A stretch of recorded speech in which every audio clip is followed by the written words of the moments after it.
Welcome to the channel, everybody. My name is Ryan, and this is Shadows of Doubt. And for today's episode, we're going to be doing something a little bit different. I'm not giving up on the current playthrough, don't worry about that, but I do want to try something slightly out of the ordinary. So normally this game you play as the detective who's trying to solve crimes and, thwart murders and things of that nature. But for this, I want to kind of flip that on its head, and I want to just be the criminal. So I want to see if we can acquire as much wealth, get a nice apartment just through robbing and murdering on our own. For whatever reason, like I said, that style of playthrough kind of appeals to me for whatever twisted reason. But I just want to see how viable it is, what we can do with it. So just kind of an experiment. I hope you guys will enjoy this. Hit that like button if you do.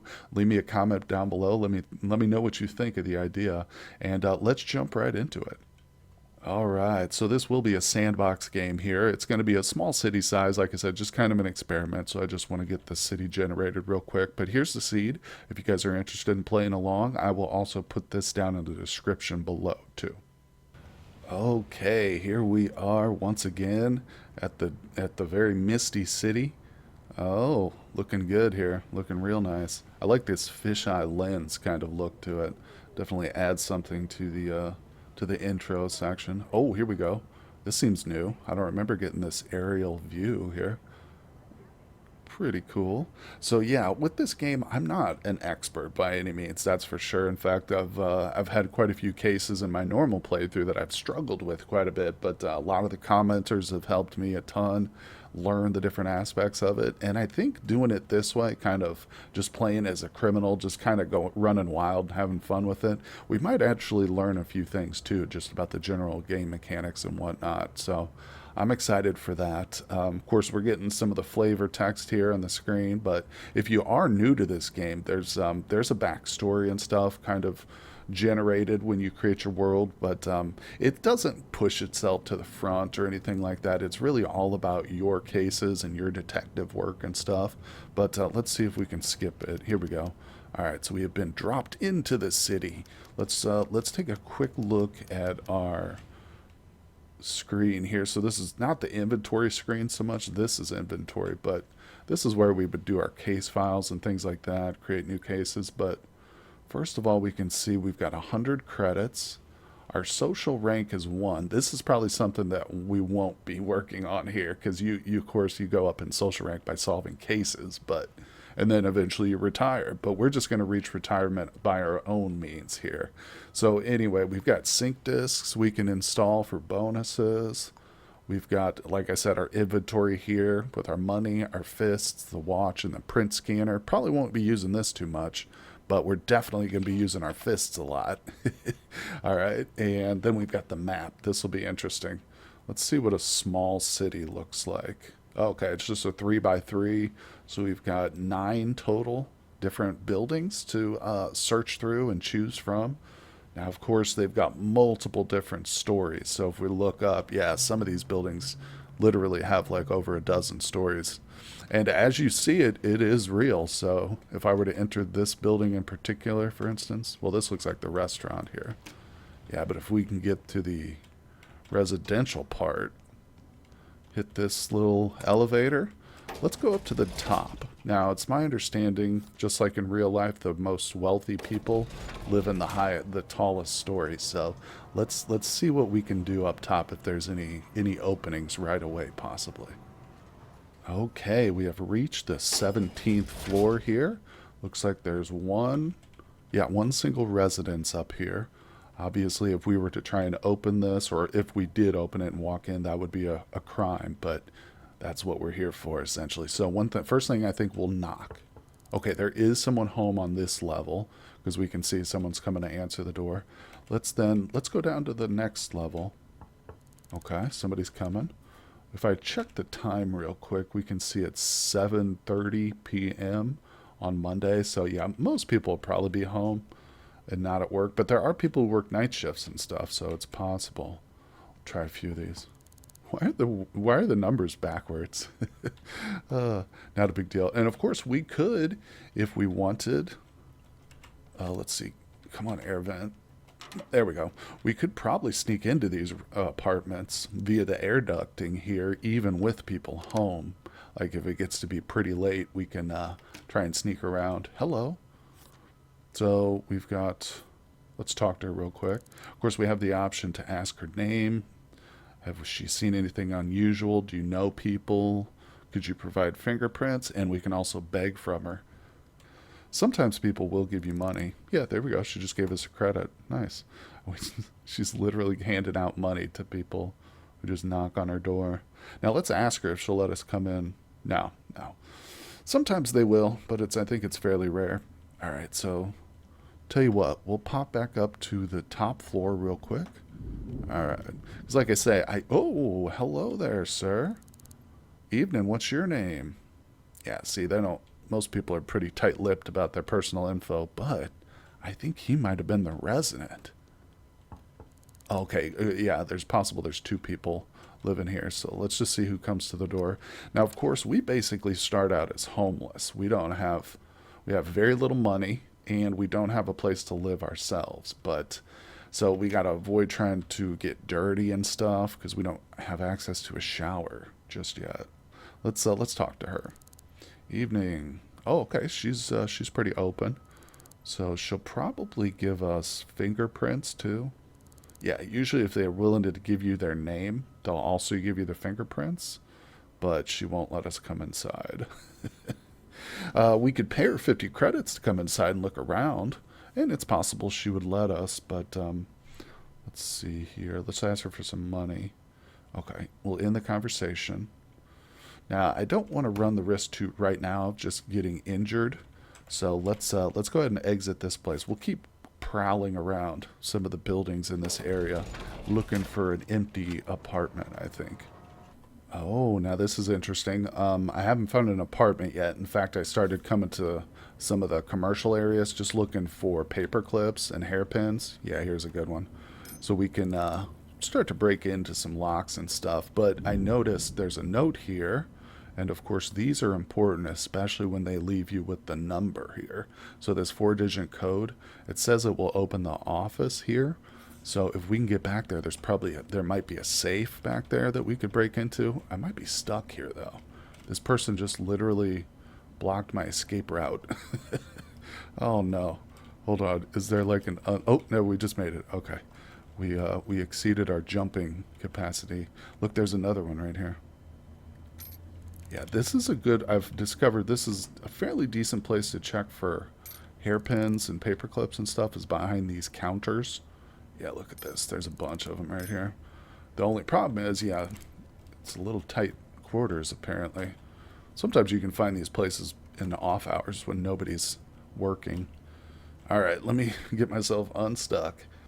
Okay, well, I managed to get myself out from behind the counter, but just look in here. This is the forbidden section, so if I were to step back here, that would be trespassing. But I can open the door and just look, and we can see there's tons of workers here right now. So even though I have the 4-digit code for this place, it's still not really a viable time to be in here trying to rob it. So let's pick a new target here.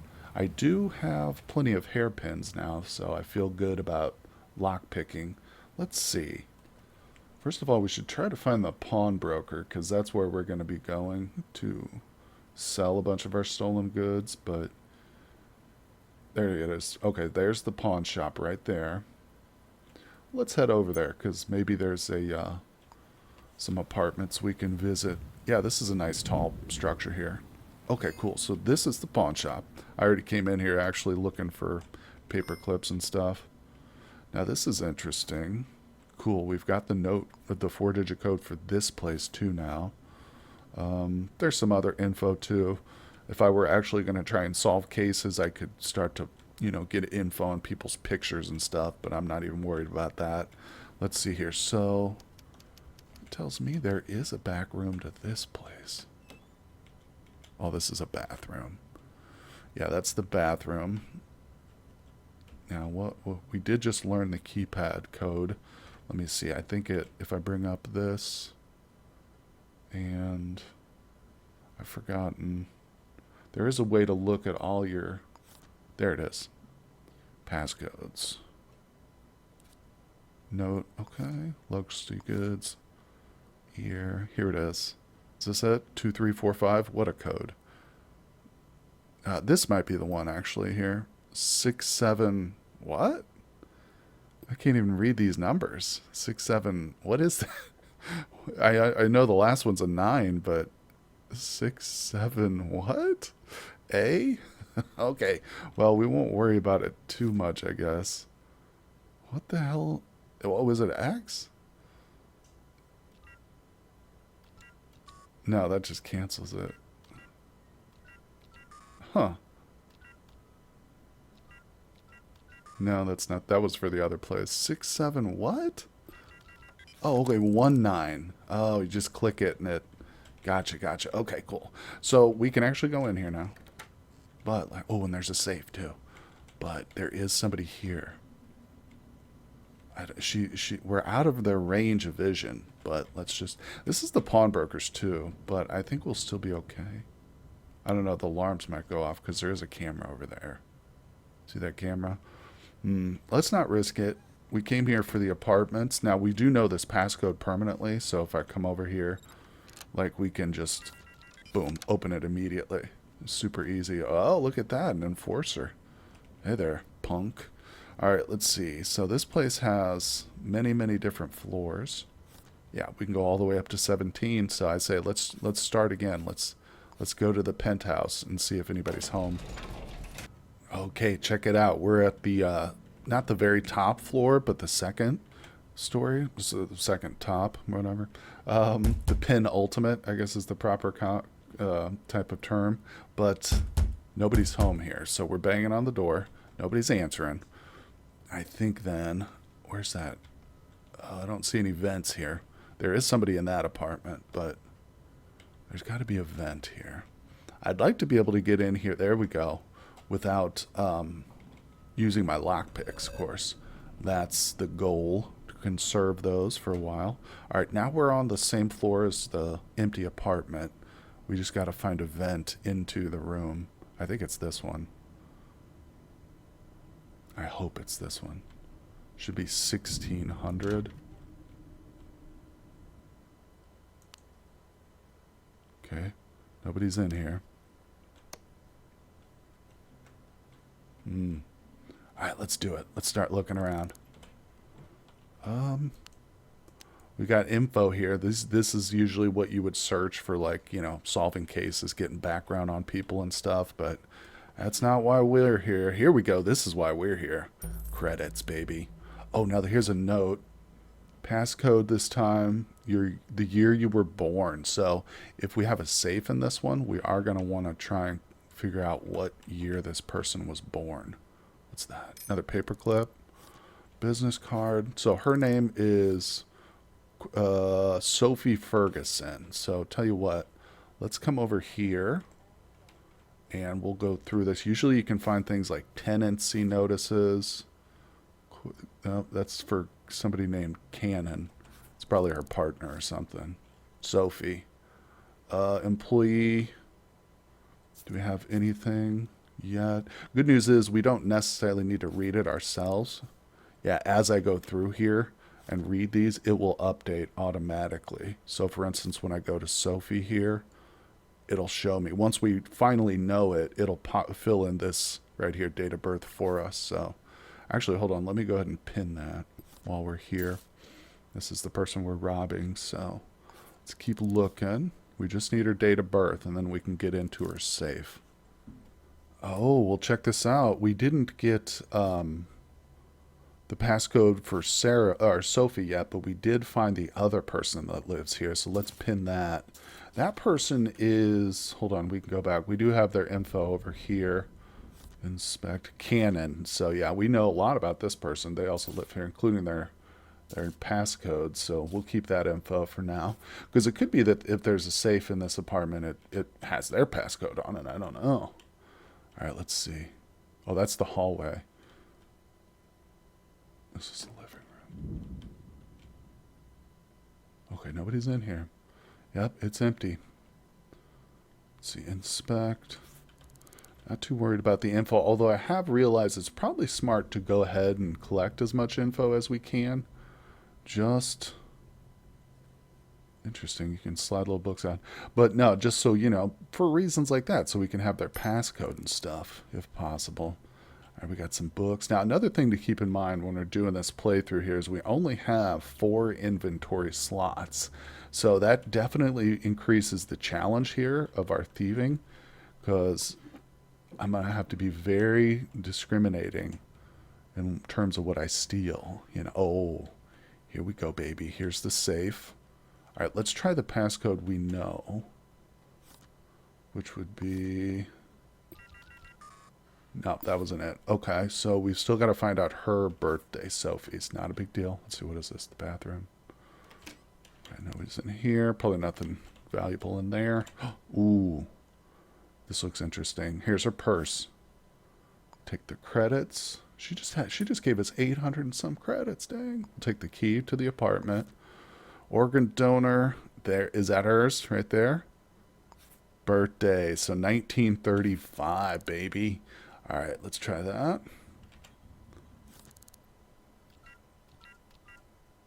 Yes.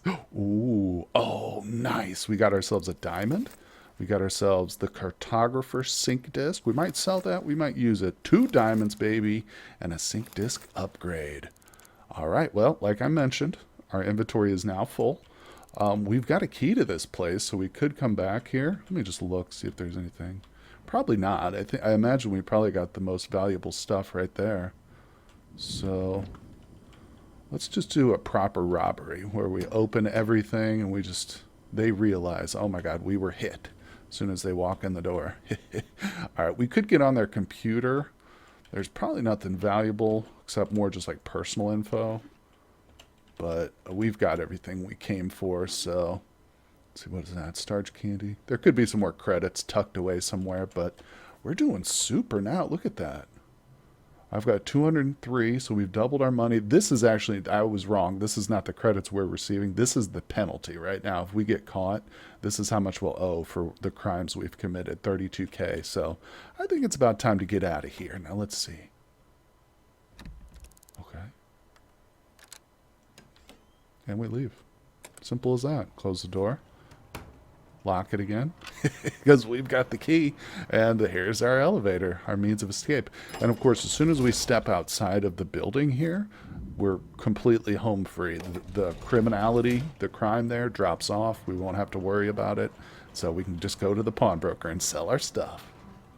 Okay, well, this is super convenient because this is literally the same building we just robbed Sophie from. So I'm just going to start hitting up the different floors, see how many other apartments are empty. But first things first, let's sell. So I'd like to buy something. Buy, sell.